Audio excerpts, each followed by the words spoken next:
saya punya anak laki-laki 5 orang. Jenenge padha mawon, sama saja artinya dalam bahasa Tatar ya. Yang pertama jenenge Damos, aku Tomos, adikku Dimpos, lalu Torkis, lalu Gomos. Damos, Dimpos, Torkis, Damos, Tomos, Dimpos, Torkis, Gomos. Kalau ada yang keenam mungkin jenenge Termos. Ya, saya ada DNA dan banyak. Saya dulu diasuh, seorang ibu saya dulu adalah ibu yang membantu kami. Saya panggil Mbok sejak saya umur 1 tahun. Dipelihara, diasuh sama dia. Jadi bagi saya orang Jawa bukan siapa-siapa, tapi sedulur saya sendiri. Ya. Nah, saya sudah punya istri cantik sekali. Namanya juga ada nama Jawa, Sri Aryani. Ya. Sri Aryani. Kami dikaruniakan 3 putra, 1 putri, 2 putra. Nah, kami tinggal di Bandung, Cimahi. Nah, saya dari pelayanan yang bernama Gospel Light for Indonesia atau Terang Injil untuk Indonesia. Ini sebuah yayasan okumene dari semua gereja. Nah, pelayanan kami ini membantu gereja-gereja apa saja asal kepada Tuhan Yesus. Membantu gereja-gereja pelayanan di Sumatera sana. Saudara-saudara sedulur kita banyak di sana. Wong Batak, Wong Karo, Wong Simalungun, Wong dan seterusnya. Juga ada di Jawa Barat, Wong Sunda. Lalu sekarang kami berada di Jawa Tengah. Nah, 2 tahun yang lalu itu kan ada COVID ya. COVID. Di sini COVID semua masih bisa beraktivitas COVID. Gereja masih bisa jalan. Wah iso ya. Kalau di sana di kota-kota wah iso kan bisa seperti ini ya kayak begitu lah. Nah, waktu masa COVID kami nggak bisa pelayanan seperti ini. Kami melakukan pelayanan lewat Zoom. Lalu orang-orang yang datang dari berbagai wilayah dan termasuknya datang mengunjungi Zoom kami itu adalah Pak Cornelius. Nah, ini ada di depannya, beliau mengunjungi ya, Zoom kami dan sangat setia mengunjungi. Lalu kenalan, lalu dia Bapak menyampaikan tinggal di Salatiga ini. Kami penasaran gimana itu tempat tinggalnya yang Gunung Merbabu. Nah, akhirnya saya percaya dalam anugerah Tuhan, rencana Tuhan, kita boleh dipertemukan dengan gereja di sini melalui saudara kita, Bapak yang tercinta Pak Cornelius. Nah, akhirnya Pak Jonathan, ada sahabat saya di sini, dan Pak Leo yang mendampingi saya boleh mengunjungi.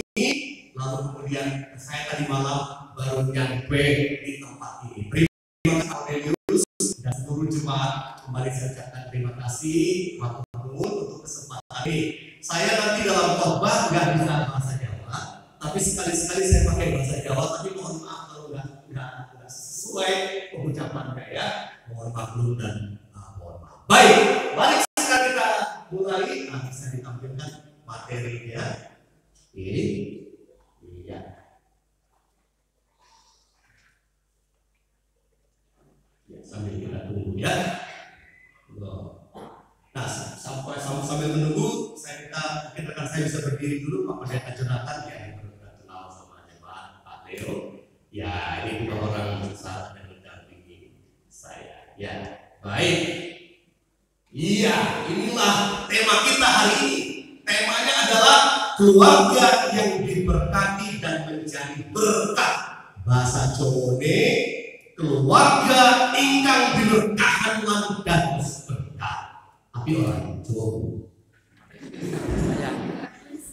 bagus ya. Sekali lagi, keluarga ingkang diberkahan lan dados berkat. Keluarga yang diberkati dan menjadi berkat. Nah, apa kata firman itu? Mari kita baca di dalam Kejadian pasal 12 ayat 1 sampai 12 yang tadi di awal sudah kita baca ya. Firman Tuhan berkata, berfirmanlah Tuhan kepada Abraham, aku akan membuat engkau menjadi bangsa yang besar dan memberkati engkau serta membuat namamu masyhur dan engkau akan menjadi berkat. Nah, dari dua ayat ini kita melihat ada janji berkat Tuhan kepada Abraham atau kepada Abraham.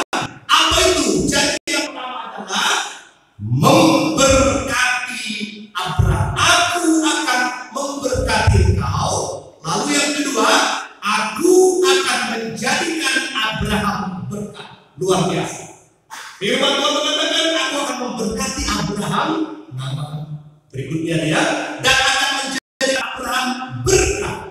Nah, dari sini kita bisa mengerti sama, yaitu janji firman Tuhan ini tidak hanya berlaku bagi Abraham, tapi juga bagi kita yang percaya. Apa kata firman Tuhan? Ya, mari kita lihat dalam ayat ini, Galatia 3 ayat 7 sampai 9.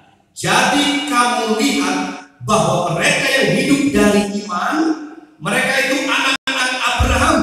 Jadi mereka yang hidup dari iman, mereka yang diberkati bersama-sama dengan Abraham yang beriman itu. Nah, dengan kata lain, Bapak Ibu, saudara-saudara, Pak D, Pak Le, semua di sini, bahwa janji Tuhan kepada Abraham berlaku buat kita kalau kita orang yang beriman seperti Abraham.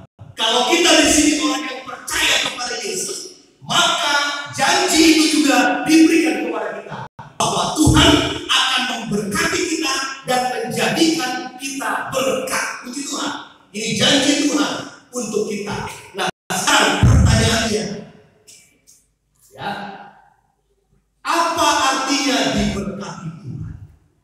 Nah, kita sering berpikir kalau kita diberkati Tuhan itu kalau dapat uang, dapat mobil, apalagi dapat lotre, ya, apalagi dapat pacar, apalagi dapat istri, apalagi, ya oke, itu juga berkat. Tetapi apa artinya berkat itu? Saya ingin berbagi supaya kita punya pengertian yang benar.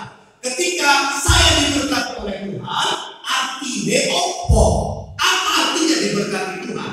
Mari kita baca dulu dari ayat Yeremia pasal 7 ayat 7 sampai 8. Firman Tuhan berkata, diberkatilah orang yang mengandalkan Tuhan, yang menaruh harapannya pada Tuhan. Ayat 8. Ia akan seperti pohon yang ditanam di tepi air, yang merambatkan akar-akarnya ke tepi batang air, dan yang tidak mengalami datangnya panas, yang daunnya tetap hijau, yang tidak khawatir dalam tahun terkering, dan tidak berhenti menghasilkan buah. Nah, kalau kita lihat dua ayat ini, ada kata diberkatilah. Lalu dalam ayat Kejadian tadi, Tuhan memberkati. Nah, kata berkat yang ada di Kejadian 12 dan kata berkat yang ada di sini sama, dari kata-kata yang sama, yaitu barakah. Bahasa Ibrani-nya barakah, berkah. Bahasa Jawanya berkah, ya. Kata yang sama. Nah, ternyata Tuhan ini memberikan gambaran orang yang diberkati itu seperti pohon yang ditanam di tepi batang air. Apa artinya air? Air adalah sumber kehidupan yang dibutuhkan oleh tanaman. Jadi diberkati artinya apa? Ya, diberkati Tuhan artinya apa? Gambaran pohon tadi, diberkati artinya Tuhan memberkati kebutuhan kita, air, supaya kita berakar, bertumbuh, dan berbuah untuk kemuliaan nama Tuhan. Apa artinya berkat? Berkat segala sesuatu yang dari Tuhan yang membuat kita berakar, bertumbuh, berbuah, dan memuliakan Tuhan, itu berkat. Dengan kata lain, kalau kita terima uang banyak, tapi uang itu membuat kita jauh dari Tuhan, itu bukan berkat. Kalau kita menerima sesuatu dari seseorang, tapi kalau yang kita terima tidak membuat kita memuliakan Tuhan, itu bukan berkat. Kalau kita menerima tantangan, menerima cobaan, menerima sebuah kondisi sulit, tapi itu membuat kita berakar, bertumbuh, dan berbuah, itu pun menjadi berkat buat kita. Oh, puji Tuhan. Jadi berkat itu tidak, oh kalau aku terima uang, baru aku diberkati. Oh, kalau aku terima mobil, baru aku diberkati. Berkat juga berbicara tentang kehidupan rohani kita. Dalam segala hal kita bersuka cita, dalam segala pencobaan kita bersyukur. Itu kondisi berkat buat kita. Puji Tuhan, seperti pohon yang ditanam di tepi air. Air itu adalah yang dibutuhkan. Berarti kalau kita diberkati oleh Tuhan, kita diberi yang menjadi kebutuhan kita. Dan ingat, kebutuhan kita itu yang membuat kita harus berakar, bertumbuh, dan berbuah. Itulah berkat. Jadi berkat yang kita punya, apa itu? Semua yang ada di rumah kita, semua yang ada di gereja kita, apakah itu semua sudah membuat kita berakar, bertumbuh, dan berbuah? Kalau sudah, puji Tuhan, semuanya itu adalah berkat Tuhan. Di sini kita banyak menerima berkat Tuhan. Ada band yang luar biasa dengan seluruh pemainnya. Berkat Tuhan. Artinya apa yang ada pada mereka membuat kita berakar, bertumbuh, dan berbuah. Nah, kalau kita sudah diberkati Tuhan, maka apa artinya? Apa artinya menjadi berkat? Ya, kalau kita diberkati, artinya kita diberikan apa yang menjadi kebutuhan kita. Nah, kalau kita memberkati, artinya apa? Semua yang ada pada kita dipakai oleh Tuhan membuat orang lain juga berakar, bertumbuh, dan berbuah untuk kemuliaan bagi nama Tuhan. Nah, makanya kalau Tuhan mau pakai kita menjadi berkat Tuhan, kita harus pastikan apa yang kita beri di sana kita memberikan kepada seseorang. Pastikan bahwa apa yang kita beri ini untuk membuat dia berakar, bertumbuh, dan berbuah. Jangan sampai apa yang kita beri ini dipakai bukan untuk kemuliaan bagi nama Tuhan. Bisa mengerti kan? Maksud saya kan? Mudeng lah. Mudeng ya? Mudeng. Artinya kalau kita mau dipakai menjadi berkat bagi orang lain, pastikan yang kita berikan untuk membuat dia berakar, bertumbuh, dan berbuah. Contoh, misalnya ada orang, dia minta sesuatu, kasih duit lah, aku udah punya duit. Waktu kita kasih 100.000, ternyata duitnya itu dipakai untuk judi. Apakah itu menjadi berkat? Tidak. Nah, Bapak Ibu, saudara-saudara, Pak D, Pak Le, ya, semua kita, mari kita diberkati dan memberkati supaya kita bisa berakar, bertumbuh, dan berbuah. Seperti kesaksian Paulus. Pernah dengar Paulus? Ya, Paulus berkata dalam Galatia 1 ayat 24, dikatakan apa? Dan mereka memuliakan Tuhan karena aku. Kata siapa? Paulus. Jadi Paulus ingin mengatakan begini, aku sudah diberkati dan aku menjadi berkat bagi banyak orang karena mereka memuliakan Tuhan karena aku. Itu Tuhan. Artinya begitu banyak orang yang diberkati Tuhan melalui kehidupan siapa? Paulus. Sekarang pertanyaannya untuk kita, renungan untuk kita, apakah kita sudah menjadi berkat? Berapa banyak orang yang sudah memuliakan Tuhan? Berapa banyak? Istrimu, suamimu, anak-anakmu, teman-temanmu, tetangga-tetanggamu, apakah mereka sudah memuliakan Tuhan karena kita? Wah, mari kita terus menjadi berkat ya. Nah, secara pribadi kami sangat bersyukur saudara kami Pak Cornelius yang hadir itu membuat kami memuliakan Tuhan karena melalui dia kita bisa ketemu ya Pak ya. Dan kami juga bisa ketemu dengan Bapak Ketua Majelis Pak Timotius dan seluruh majelis. Itu melalui Pak Cornelius dan melalui jemaat nanti kami bisa memuliakan Tuhan karena jemaat sudah menjadi berkat. Ya, nah kita lanjutkan. Berikutnya ini ya, berkat apa yang bisa kita bagikan kalau kita mau menjadi berkat? Ya, keluarga yang diberkati dan menjadi berkat. Kalau kita mau menjadi berkat, apa yang bisa kita bagikan? Jangan kita langsung berpikir, wah aku orang punya apa, aku orang duit, aku punya uang, jadi aku gak bisa menjadi berkat. Tidak. Bukan itu. Sekali lagi, menjadi berkat berarti membuat orang lain berakar, bertumbuh, dan berbuah. Artinya berkat secara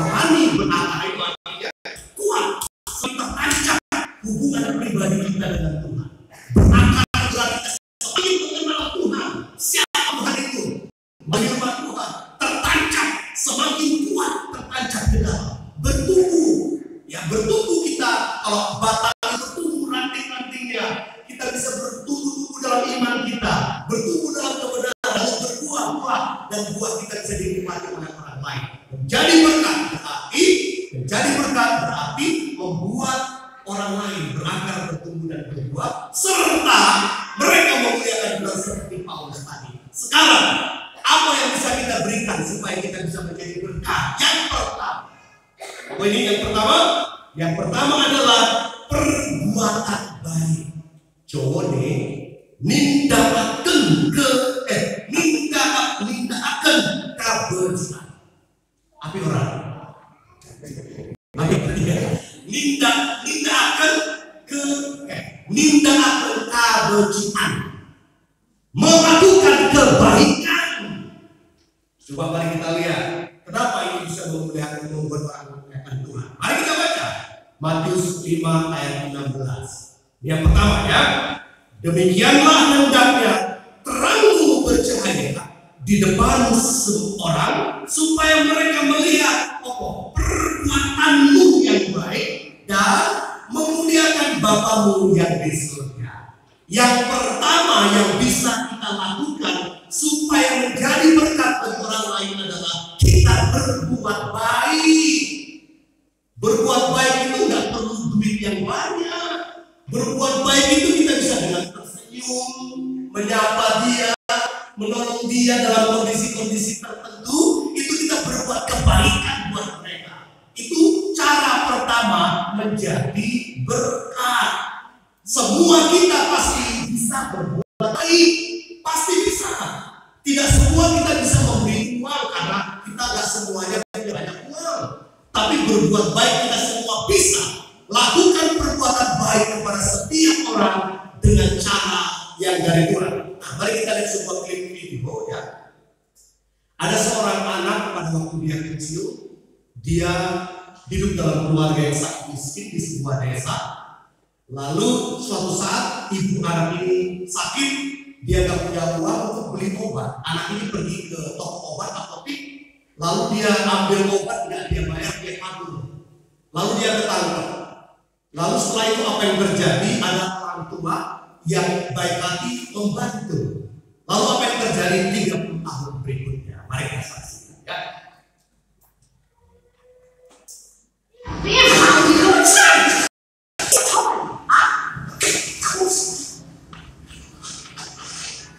你偷这个干什么？把你话再说两遍，我说你话你说什么话？哎，行了行了行了。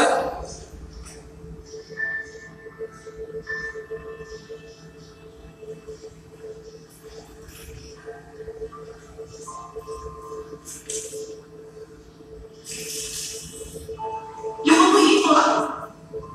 丫头，说你们不是说的。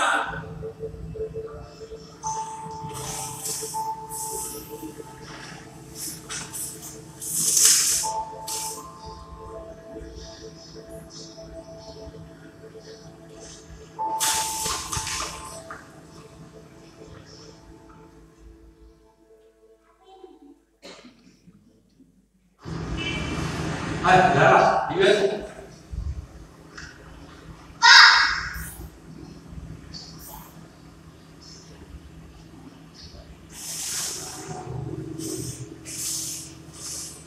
好，来说。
Baik, dari klip ini kita bisa belajar satu hal, ya, bahwa apa yang kita tabur sekarang ini dalam kebaikan,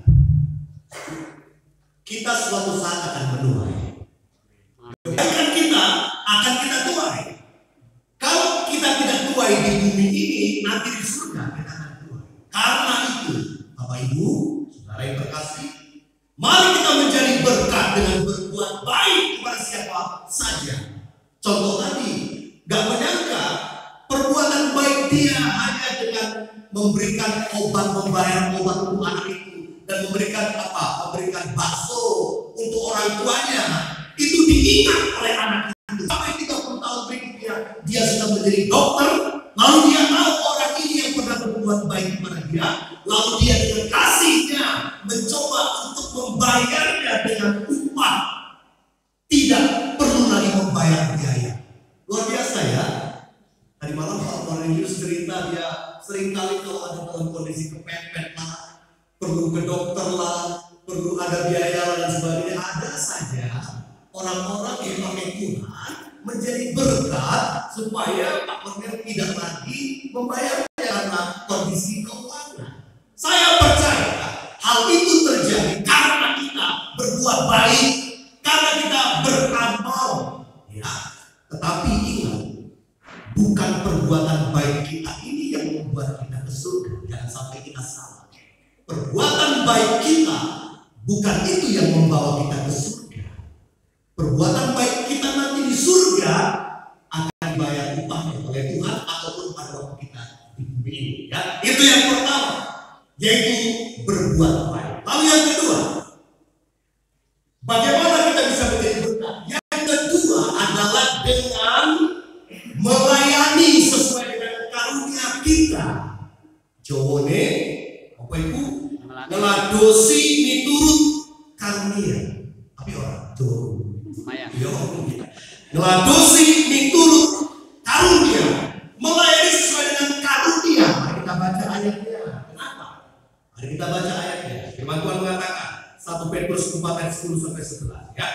Layanilah seorang akan yang lain sesuai dengan karunia, talenta, ya, yang telah diperoleh tiap-tiap orang sebagai pengurus yang baik dari kasih karunia Allah, supaya Allah dimuliakan dalam segala sesuatu karena Yesus. Puji Tuhan.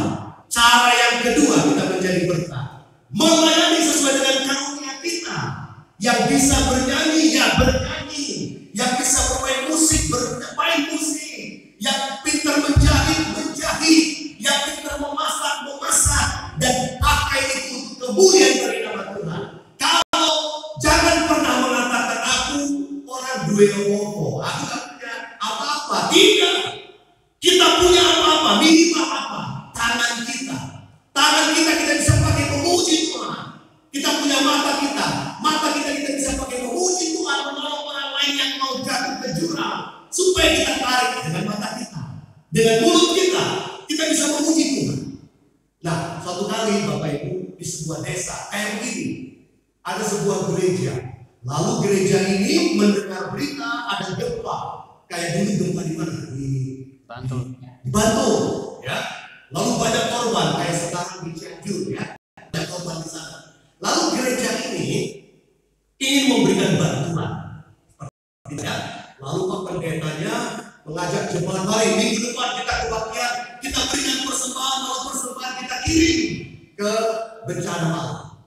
Hari Minggu tiba, lalu ibadah persembahan, disiapkan sebuah baskom di situ, lalu warga diminta memberikan apa saja, apakah uangnya, apakah hasil tanamannya untuk dijual nanti bisa dipakai dan seterusnya.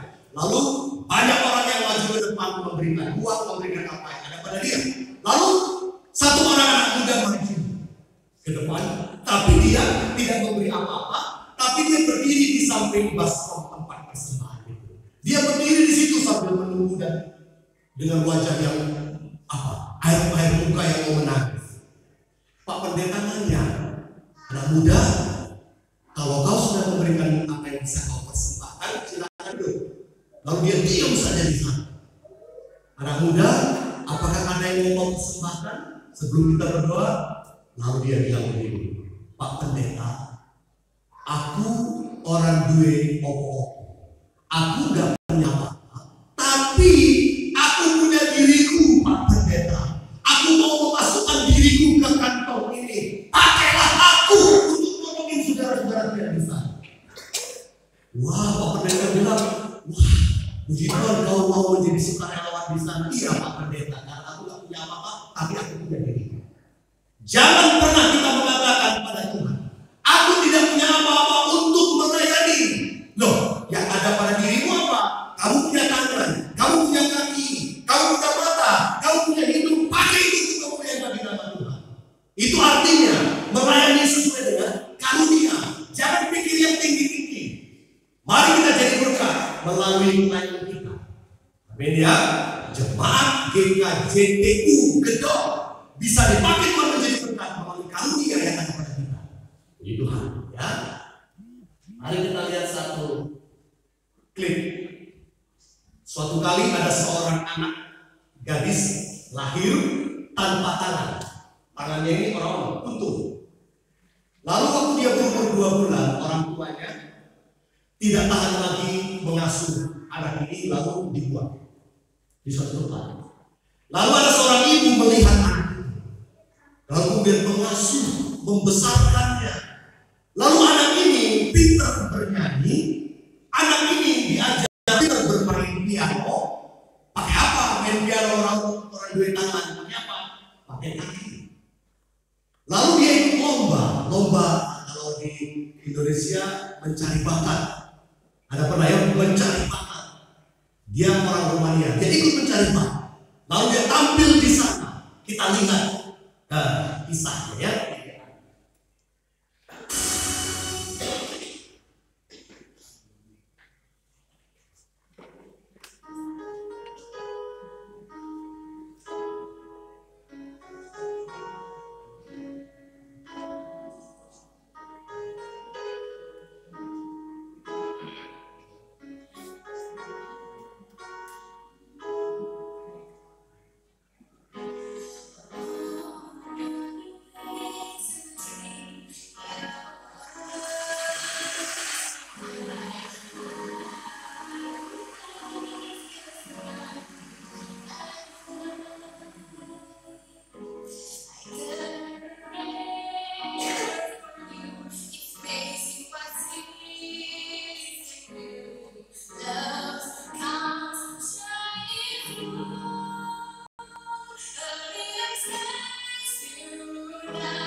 Gak bisa kita mengatakan aku orang tidak punya apa-apa untuk melayani Tuhan. Kita punya diri kita minimal. Anak gadis itu bahkan gak punya tangan, gak punya kaki, dia gak punya tangan dua-dua, hanya punya kaki dan punya suara. Itu dia pergunakan untuk melayani. Ya. Nah sekarang bayangkan di balik anak gadis itu siapa? Ibu itu tadi. Ibu itu tadi sudah dipakai Tuhan menjadi berkat bagi anak gadis itu. Dan saya